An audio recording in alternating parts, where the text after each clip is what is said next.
Back of the Net's big match previews are back. On Friday, Bournemouth face Liverpool in the Premier League's curtain raiser for the 25-26 season. It doesn't get much tougher than that, right? The Reds, they have spent a lot of money and they've got some seriously impressive arrivals at Anfield. The Cherries, on the other hand, well, we've seen some stars depart to some massive clubs and we're still in the process of replacing them. Tom, it is good to be back, but this ain't the fixture that we want to start with, or is it? I'm not sure, mate. It is good to be back, but yeah, I'm kind of with you. It's if you want points on the board early, probably don't want to go to Anfield. But what I would say is, they might get a few more bodies in. Yeah. And we're getting them before they get them bodies in, before some of the players have adapted a little bit. Listen, you've got to go to Anfield at some point. I'd rather get out of the way. I don't know all your little juicy stats, so I don't know how they're... I know that one stat is we don't do well at Anfield, but it's got to change at some point. And yeah, I'm looking forward to it, mate. Let's get out of the way. Let's go there. Let's see if we can have a bit of a... It feels like a bit of a free hit. So let's go there, see what we can do, and then we can crack on after that. Well, these previews this season are split across two shows, you lucky people. First up, we are here at the QP in the courtroom, the spiritual home of Cherries fans every single match day. And this is the Bournemouth briefing. Now, we'll be bringing you up to date on this show with all of the latest Cherries goings on during the week before we delve into the next fixture, of course. But you can help us out by doing a couple of things. Oh, you've got to click that big fat subscribe button. That's a really important one. If you click the bell, then you can see when all the videos are out, and the like one, we really appreciate that as well. And there's loads of stuff in there, mate, all the time. So just do it. We really do appreciate it. We've been putting out content galore recently, and tomorrow you'll be seeing the opposition show as well, where we talk all things Liverpool. And I was looking through the YouTube stats, and it's mental, like... over 55% of people that watch our videos are not subscribed. So just click the button. It's free to do so.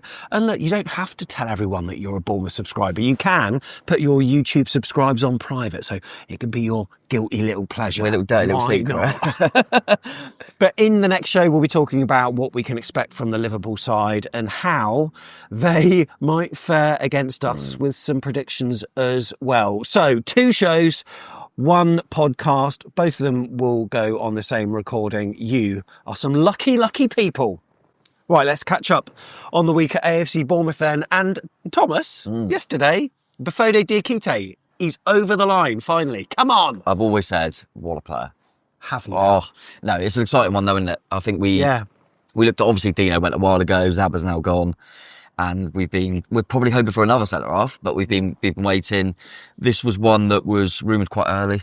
And it felt like, this could be one that gets done. So I'm really pleased to get it over the line. He's obviously trained with the lads now as well. Yeah, I mean, I think you noticed from the training pictures that he must have been training for a bit, like earlier than expected, because you were even looking at the weather conditions. I didn't know you were a meteorologist, whatever the word is. Yeah, I think the announcement came out at like 9 o'clock in the morning, and I thought, and then they put pictures out, he's already with the lads, and I thought, it was a bit sunny there. Yeah. So maybe he come a little bit early. I don't know how they have to announce it and stuff. But yeah, really pleased to see him in. He's clearly someone that people have got a high ceiling for. So we like to do that a lot. It worked well with Zaba. It worked well with Housen. Yeah. So, but just pleased to get another body in. And, if he's got that potential and that kind of ceiling, it's nice that he wants to join us. So I think we've said it before that people will look at Bournemouth now. It might be a bit of a stepping stone, but they'll see that we're doing something here. Yeah. And, worst comes to worst, you'll probably end up at Real Madrid or something, so it's absolutely fine. But looking forward to seeing him. I'm not sure if this game might be a little bit too soon.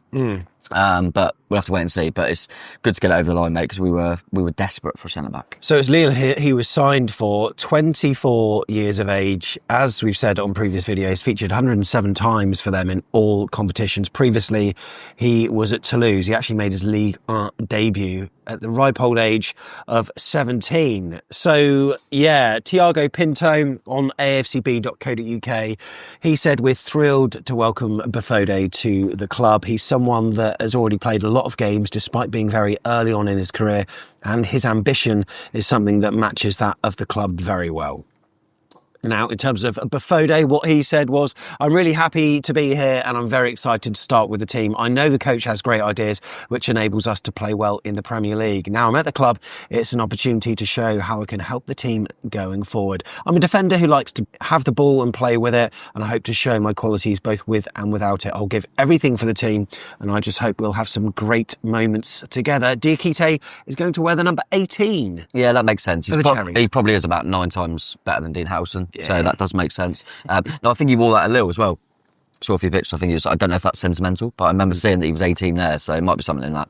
But yeah, he's saying all the right things. Looking forward to seeing him here, mate. And like I say, it might take a little bit of time. You always want to do these sort of deals a bit earlier, so they have pre-season. But he has been involved in pre-season with Lille, so he's probably he's up to scratch in terms of fitness, which is good. One thing that's quite pleasing, I think Tommy Heffernan's Poodle said this on X. He was looking at the Lille Twitter account or X account and was looking at the goodbye message, and all of the replies were really favourable. Yes, which is a big thing. Absolutely, yeah, it's always nice. Yeah. So there have also been some links intensifying with Amine Adli as well. Indeed, Julien Lauren, who you will have seen quite a lot on DAZN's coverage of the Club World Cup, he is an esteemed journalist. And he's said that discussions between Bayer Leverkusen and Bournemouth continue. The Moroccan international has rejected other Premier League clubs' interest to go to Bournemouth. What? Well, that's pretty good. And there's a number of people talking about this, like it is reached a point where it could happen. Yeah, it does sound like, and when you see like Mark McCallum kind of going, look, it's still going, you think, yeah, there seems like there's got to be something in this. I don't know whether, obviously, just mentioned then about Diakité, and you wonder if it got done later because we're waiting for Zabar to go through. I do wonder if this is maybe they're looking at Sinistera, who's linked away, Dango, who's linked away, and maybe waiting for something to get done there. But it does sound like there's too much now. And yeah, I'm up for the Moroccan magician. I'm ready for him. I suppose it's like buying a house, isn't it? There are sort of various conversations going on once, and it has to all be aligned, and sometimes it does take a little bit longer. So no, just be patient, Bournemouth fans. Just like me and Tom have here. I'll be chilled the whole summer. We've been absolutely calm on the Telegram group. Fun.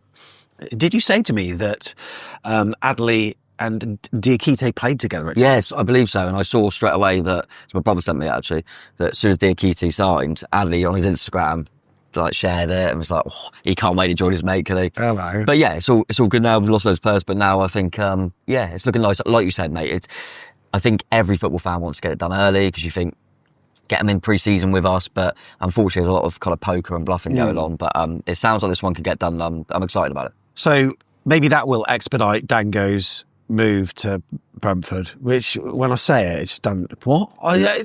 Mate, what are your thoughts on this? By the way. We have got them in the cup at home, which is good. It's annoying that we haven't got like one round we could just cup tie him. Do you know when we did that with Neto last season? We could play for Arsenal. But yeah, it's a really strange one with Dango. I remember talking when we spoke to Mark McCallum in pre-season, and I go back to that where I remember saying agents only really make money if their players transfer. Because really, what is it for Dango? Yeah. He might get I think we can match Brentford. Yeah. And I just wonder, I think so as well. But maybe it is that case that he wants a little bit more game time. But I mean, at the end of the day, I know a lot of people in our group and on forums, they've been saying that he might be promised more first-team football. I mean, ultimately, you can never promise a player more. No, I don't. I never get football. That. I never get that when people go, "I want guaranteed first-team football." Yeah, but if they're crap for 2 games, we'll be dropped. So yeah, I don't know whether he's been. Just a few more assurances that maybe he prefers. Maybe he's seen some of the players we're getting in. He's seen Semenyo sign a new deal. He's seen Brooks play really well pre-season. He's thinking, I'm struggling to get in here. I'm not sure, mate, but I wonder if the fact that Mbuemo's obviously gone, looks like Visser will probably go. So he could be the main man. And maybe he wants to say he was always kind of the main man at Lorient. Yeah. So maybe he feels like I want to be that kind of guy. He'd be nearer to London. Yeah, I mean, whatever, Dango. But if we sign Adli and sell Dango and we make a bit of money, that's a great bit. Because Dango's a good player, and I think he's got better and better and better. But if we can get a profit on him, I'm not sure. I don't know. This could be a coincidence, right? All of this Dango chit chat seemed to emanate after some guy posted a video on YouTube of players driving up to the training ground in their cars, and you see, Kepa driving up in a supercar. You see, Simon Francis You see even Will Dennis in his rangy. You see, David Brooks in his... I don't even know what it is, but it's obviously a lot of money. They put the values on. And then you see Dango rocking up in an Audi A3. Maybe that was what made this thing happen. That's another thing, though. I do wonder if, like, you're looking at Semedo with a new contract and stuff, and I wonder if he's up to that level in terms of what he thinks he should be. I mean, I don't, Dango, so if you want to go get it at Brentford, that's fine. He's been good. But he's a good player, but... That's the thing, the thing is with Dango, he had a dodgy start, I would say, to his football career. And even like, on his journey, it's only been relatively recently where we've been, oh my God, he has started to blossom as a player. Obviously, he had these kind of high-end moments, even previous seasons. So, obviously, he filled in for Evan Nilsson, scored a hat-trick, and was absolutely superb in that. But then there were other games where he was just so infuriating. He would miss-kick it, or he would run down the pitch and then he'd get a shot away that went into the side netting because he ran out of room because of his heavy touch, that kind of thing. He's always been fairly unpredictable, but it's his explosiveness and its rawness, and he doesn't know what he's going to do with it. So how can the defender sort of thing? I always feel like that a little bit. But I think what's surprised me more, because you're right, and I think we've literally been saying in pre-season that he you always feel like he can beat a couple of men and then you don't know what he's going to do, and his end product seems to be better. And plus he can fill in at all sorts of positions His versatility is very, very good. But that surprised me more because surely he obviously probably believes in his own ability, but if you're Dango, you go, God, I am getting better. Like, look at the coach I've got. Yeah. I mean, he's obviously making him better, so I'm really surprised. And also surely under a coach that is happy to deploy you on the wing, up front, left back, whatever, you've probably got more chance of game time than when you're just, got one position to fill at Brentford. But I don't know. I wish him all the best if he does go. I think he has been an improved player, but I think maybe recency bias makes me feel worse about it than what it is. Because when I think about it, he is still a little bit inconsistent. Yeah. I think and we could upgrade him. It is possible to upgrade him. Absolutely. Probably for the same money that we, sell him for. Yeah. Maybe. No, exactly, mate. I think there'll be good options out there. They wouldn't... You don't have to sell to Brentford. He's in contract. We don't have to do it. So I think they will make sure, like an Adli, there's a few others as well linked that will be fine. But yeah, it's strange how it seems like everything that's been said is like he wants to leave. He wants to leave. It is strange, but you never know all the personal circumstances. And yeah, he's a player that I think has got a high ceiling. I think if he gets the right coaching, he could be a really, really top player because he's only young. But yeah, I think if he wants to go now, you kind of got to take it because if he's never going to sign a new deal, you take the money now, do you? So. Go on.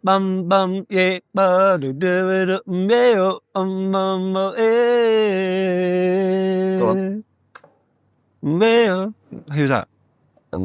Go on. Dario G. Do you remember that? I was trying to think, how's he getting Osorio into this? Yeah, brilliant. I was going to go for, what was the one I was saying to you? Osorio. What song's that? You're breaking my heart. You're shaking my confidence daily. What, like Cecilia? No, not that. What? What is the song? I just feel like it's Osorio though. But yeah, it's good. You'll know it. No, they don't. Yeah, they do. They absolutely don't. He's running down the line. What's the song? I've got no idea. All right, but cheers for Dario G. I enjoyed that. Yeah. What else does he sing, Dario G? I don't know. I mean, I could have gone down the "Hit Me, Baby" one, like Darius version of. Did he do Darius? Yeah, on X Factor. He did. That was the song that made him big. No, and also he did. Bodies and you want to say colour? Yeah, I was about to say. We could do that. It's better. God, are we gonna cut all this? Nah, we're not. We're leaving it in for you. No, what about Rushes? Oh, yeah, you told me about that. Well, I prefer Colourblind. That's his bagger. And yeah. Shall we get to talking? Who are we talking about? Osorio. 21-year-old, left-footed, right winger. Love a bit of inversion. He is the profile of a type of player that AFCB like, and Bournemouth are interested in. Currently, FC Midtjylland. Is that right? Yeah, I hate saying Midtjylland, I always say, but yeah, I think you're better. I always just want to say like Midgetyland, but it sounds like a theme park. The Chilean international has 3 years left on his current contract, but it looks like we're interested in him as well. But maybe that will not happen if this Adli thing comes through, which it looks like it might. Yeah, I'm not sure. I think Adli definitely looks like the one that's going to be replacing Dango, if you will. I think Osorio might still come in, but I think we might see Cine go. Yeah. Sinistera. So basically you're getting two players for one because Sinistera. Do you know Sinistera's only start last season was the first game of the season? I didn't realise that. Really? Against Forest. But I think he's another one that's obviously player that they're looking more to the future. I mean, don't get me wrong, the Danish league ain't a top league, but they're normally in Europe, and he's obviously an exciting player. So, yeah, I'm always, we're getting to that point now. Any youngster you think, oh, he's going to be good. Yeah. Do you know what I mean? So, yeah, we'll see on that one. But I think Adli sounds like it's the one that's further along. Yeah, so Cine looks like he's going to be in the binny. Zaba, he, of course, there's a photo online. I don't know if it's AI generated or not. Yeah. But he's in a PSG kit lifting the Super Cup that they won over Spurs yesterday. Fair play, Zaba. Trophies already. That is what he can do. Or, he didn't play, but you know what I mean. Good pen by Solanke, by the way. But he wrote his goodbye. Did he? He did, and he put it on Insta, and I'm so old and cynical. No, it's not an old thing. I'm with you. They're like... I don't like these. I put it on Telegram. I don't like these kind of retrospective love letters that they write to the club, and it was almost Shakespearean. Yeah, and then you get a lot of people going, "Oh my God, that's so nice." I go, I'm just like numb to that. I guarantee if you like copy and paste that, you go, how much of that is AI generated? Well, I actually put it through an AI generator. 46% of it looked like it was auto generated. That's all I'm saying. And he sort of inserted AFC Bournemouth here and there, but let's not forget that English is not his first language, of course, so he may be using extra tools to help him write, which is absolutely fine. And we know he loves the song. We saw him at Luton away. He loves the song. But I don't know. I wouldn't say it's insincere, but it was a little bit over the top. Yeah. It sort of, it reminds me of a bloke that's been on Instagram liking some girl's photos constantly, right? Constantly. And then finally, he splits up with his wife and does all this, look, it didn't work out. And, it's me and not you. We had the best of times. We were so good together, all the memories that we have. And then 2 minutes later, he's forgotten all about him and he's with the other bird. 100%. No, 100%. Sometimes I wish that... I'm hurt. I wish people would just come out like Zaba and just kind of go, look, I had a really good time there. Like, it was cool. You gave me a chance. I played well. You all love me. Cheers for the song. Get more money and I'm at a bigger club now. See you in a bit. Yeah, that's it. And I don't mind that. I don't mind that. No. Like, we all know that they've gone to these big clubs because they're going to be you paid more and they're playing in better competition. Yeah, so, of course, yeah. You're going to Paris Saint-Germain, like, it's fine. Just tell us, look, I'm going to PSG. What do you want me to do? But, cheers anyway, Zaba. But, he's a budget meppin, mate. I told you that. In other AFC Bournemouth news, you'll have seen in the Echo the other day that the residents of Middleton Road, that is the road, stop laughing.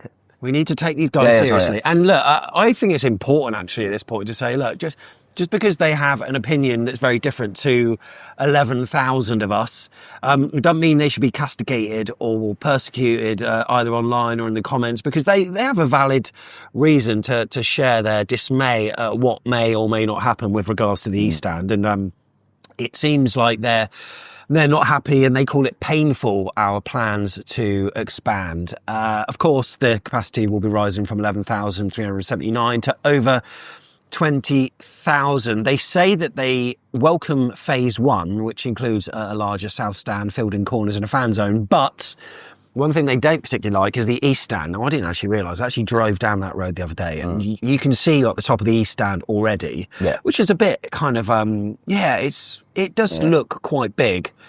But there's going to be 5 metres added to that and it's going to be coming back towards them. So they're obviously not happy with that. One thing I would say though, right, is those houses were built in 2012, right? Like during our rise. Yep. I mean, a year later we were playing championship football and we were selling out for a number of those weeks. Also, there are 13 houses down there. 7 of those houses have been bought since we've been in the Premier League, where you would say it is obvious that this club need to expand their stadium. Yeah. What do they expect? I honestly don't know what they expect. Like I say, I don't know the people, and fair enough, you can you can kind of criticise and kind of go in there whatever you want. That's your right to. But it just baffles me that you've moved that. What do you think is going to happen? I don't understand. I do not understand. I really don't get it. But we'll see what happens with it. But I suppose they've got every right to criticize. But it just seems really naive to think what did you expect? Is what I feel a little bit. But it's right. They're in the Echo. They've had some time in the paper and stuff. I'm just surprised they didn't do the Echo pose, right? What's the Echo pose? And the Echo pose is when you are, say like the local swimming centre is closing down. Yeah, they have a photo in front of it. Yeah, it is that, isn't it? Yeah. Grumpy face. Oh yeah, can you look grumpy for me? They didn't quite do that. There was just a group of them, and it was a bit all over the place. But is there a swimming place shut? What? Oh, was that just like an example? I thought you said some local swimming places shut. No, well, yeah. Well, the one in Kingston did, and there was someone doing the exact same photo. But by the way, some of those residents, they were quoted as saying, "But we are big fans of Bournemouth FC." Of who? Oh, I can't.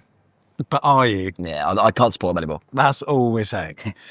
As you can tell, we are in the courtroom at the Queen's Park, the home of AFC Bournemouth fans on a match day. And I'm telling you now, it is the cheapest pint around.